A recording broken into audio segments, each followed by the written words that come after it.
In this video, we're going to show how to change a solenoid valve.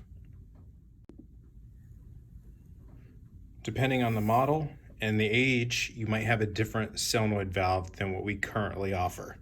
So it is important to identify which solenoid valve you have.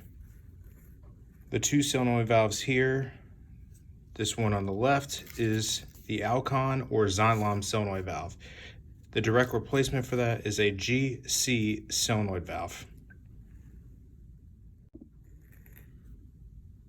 These two solenoid valves in front of me are the ASCO and Xylem. The ASCO solenoid valve is no longer offered, and the Xylem is the direct replacement. We are going to change the solenoid valve on this MISPAC 15 humidifier. The first thing you want to do is disconnect all the water lines from the humidifier. This is done by simply pressing down the gray retainer and pulling the water line out.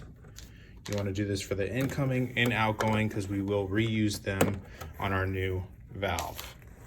The next thing you want to do is locate the electrical connections.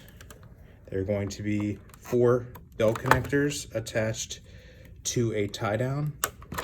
Just want to clip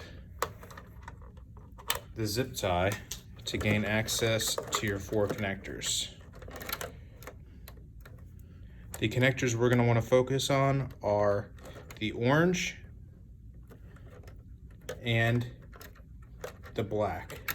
These are for the solenoid valve. It is easy to trace the wires from the valve to where the connectors are. Once we have done this, we will just clip the connections. And now we're ready to remove the valve.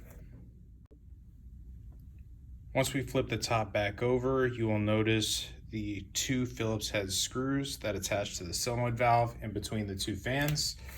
And we are simply going to back these out. Once we back these out, this will free the solenoid valve. When reinstalling the solenoid valve, be sure to locate the spacers for the solenoid valve, as if you do not have these, you will not have a tight connection. Once you place the spacers in place, then be sure to reinstall the solenoid valve the same way in which we disassembled it.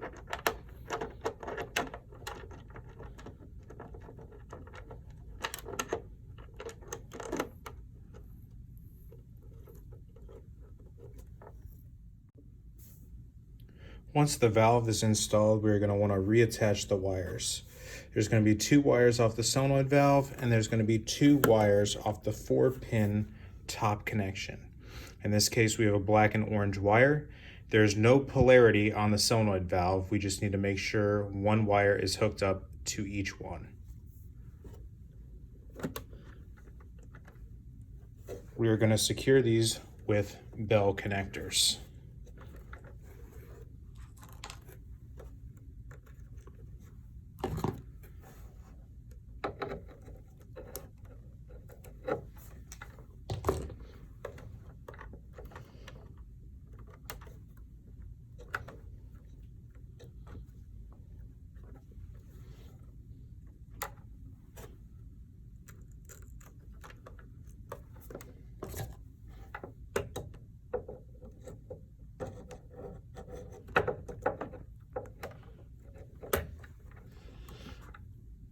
We have successfully resecured the solenoid valve.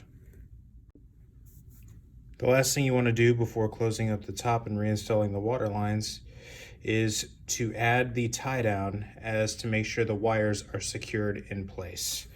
Once that is done, we will then want to reinstall our water lines. By doing, all we're going to do is there push fit. So we're going to push in, make sure it is bottomed out, and give it a nice tug to make sure that the water line is intact.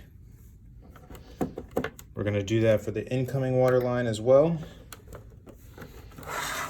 Once we have done this, we're going to want to make sure that our new solenoid valve is watertight and not leaking by reattaching our water line and turning the water on to make sure that there are no water leaks.